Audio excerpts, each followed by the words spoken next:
Hey everybody, it's Martin here, just talking to you this time about stress and well-being.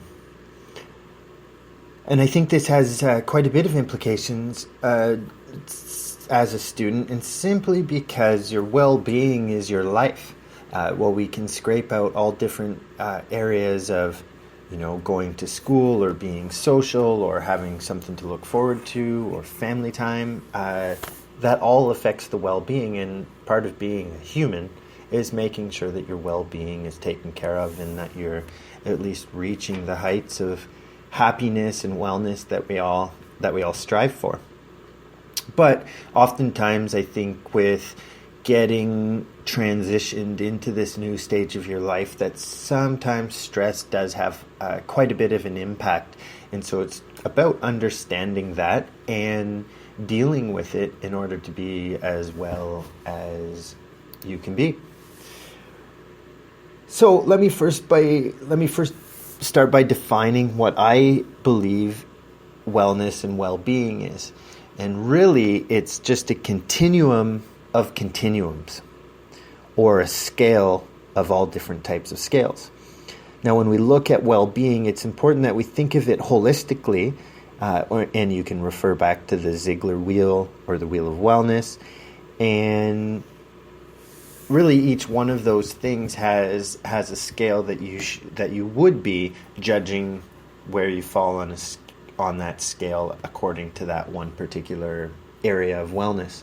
So for instance, if I'm thinking about my nutrition, where am I reaching on a scale of 1 to 10 on my nutrition? I would say right now it's probably at about a 4 or even a 3 out of 10.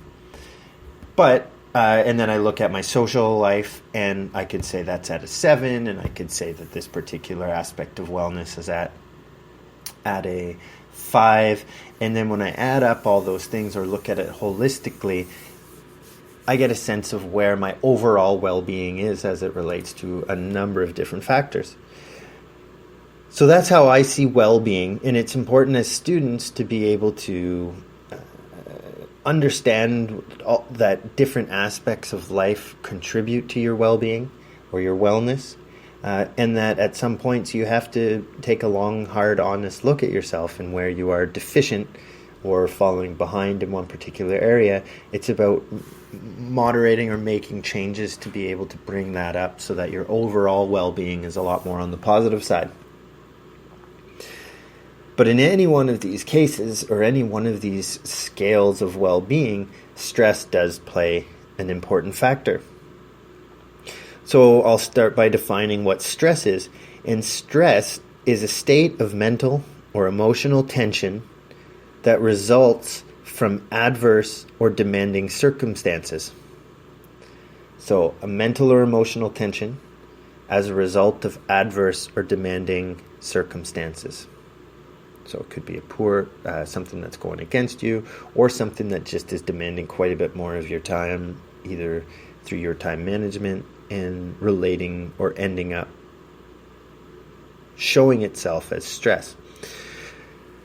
Now, I did want to add one more thing into that definition and suggest that stress can also be a physical side of things. So it's not always just mental or emotional. It can be physical as well. And what I wanted to suggest is that our bodies are the supercomputers.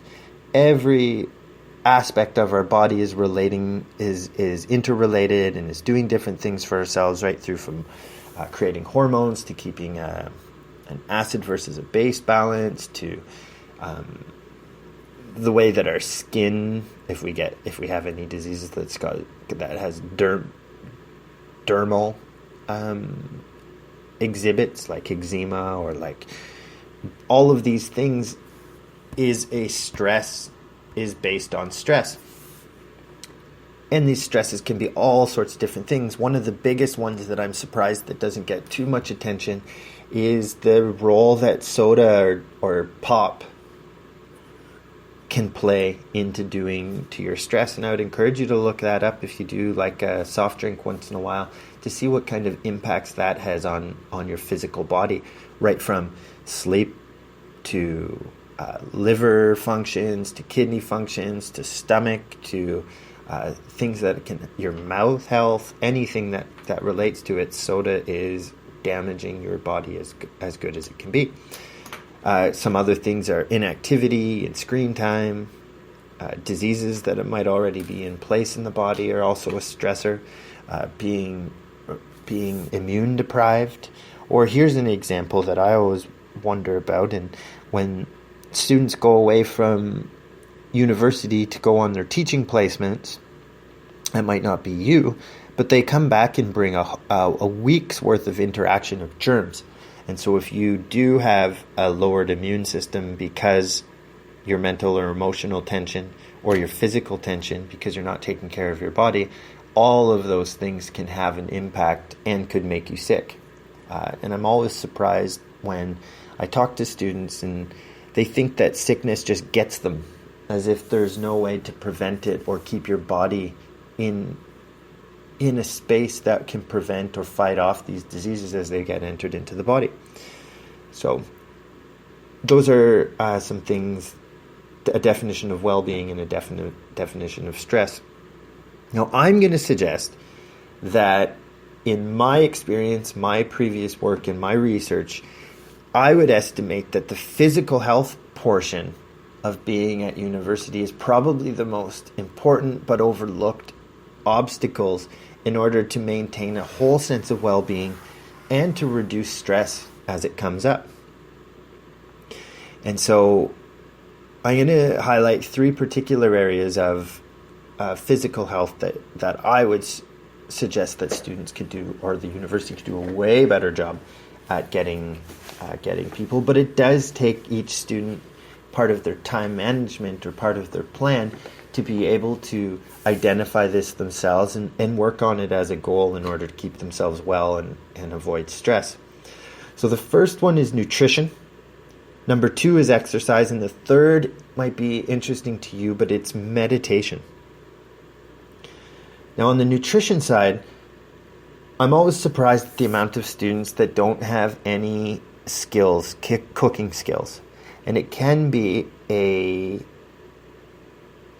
could be that your parents, whatever it was in your household, didn't allow you, or for convenience, your parents might have cooked, or through safety, or maybe you did have a chance to cook, but you were kind of only doing the cooking that you were used to, or that was easy.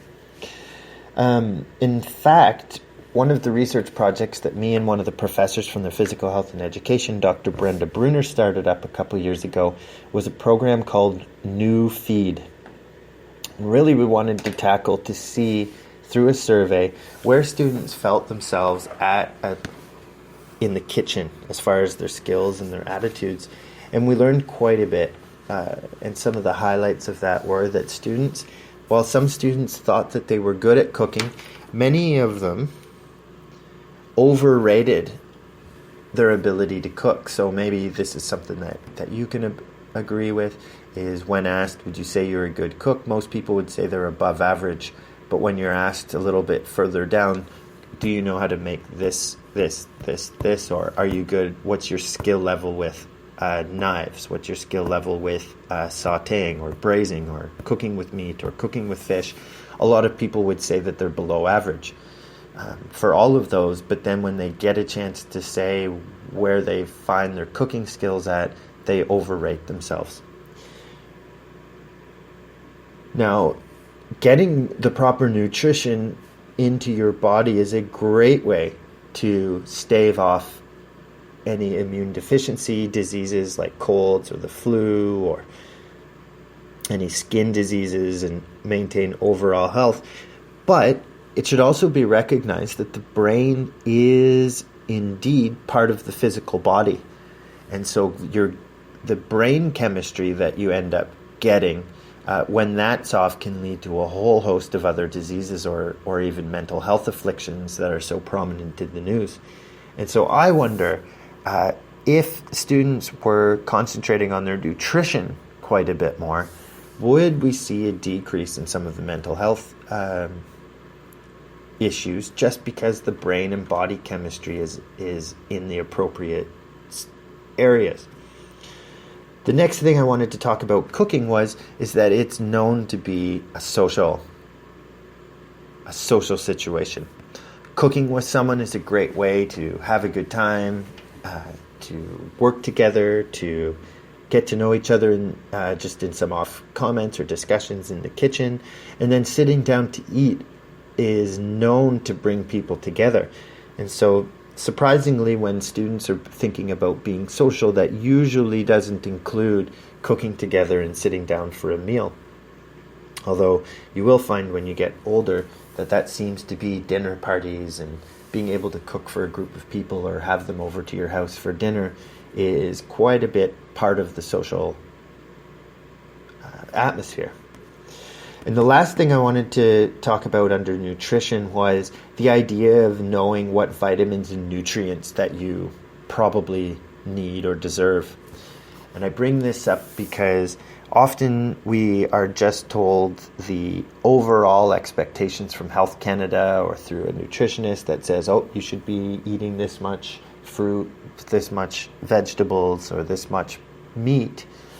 But what it comes down to, I think, is that every body's different, and the way that our bodies need certain things isn't good for an overall call, like what the health organizations are saying. And so where say in a young female, they might at around the age of 20 have to start taking more iron and supplement their diet with iron pills or vitamins. And so being able to know where you're deficient is important to be able to address those. And I do think that the amount of students that would benefit from taking vitamins or some sort of nutritional supplement would go a long way in at least balancing out what they're consuming in a day. Because KD and Delicio pizzas aren't that high on the nutritional scale. Number 2 is talking about exercise. And so I don't want to overdo it because I think everybody knows what exercise is and should be. But I did want to stress that a lot of the times exercise only comes into the picture when people are talking about calories, losing weight, or body image. And although all 3 of those are components and are side benefits, it cannot be the only reason that you think exercise is important. Exercise allows you to really rebuild the body. It keeps the lungs working properly. It keeps the blood circulating, and so circulating more blood is important to the body. It helps us sweat out any toxins. It starts off a whole range of physiological effects that just it's foolish just to think that working out means losing weight. Strength, bone strength, muscular strength.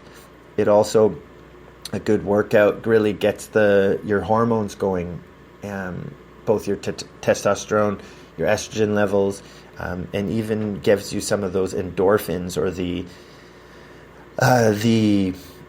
output from the body that mimics other pleasure centers. So it's what people. Well, I don't want to go too much into it, but there is a release when you exercise of some good feeling hormones that end up improving your body as well.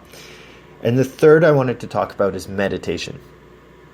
Now, I hope you don't feel that this is going to turn into a Buddhist mindfulness spiritual talk, but the benefits to meditation are widely known. That it gets your body breathing, it gets your breathing regulation down to a point that it can be productive for the human body. It also gives you a chance to free your mind and think about what's important to you. It can help you when you meditate to recognize which thoughts or anxieties ends up being something that's really dangerous for you. So I am going to suggest that you do try to do meditation on your own, but I'm also hoping to get one going in the class so you can experience what it feels like.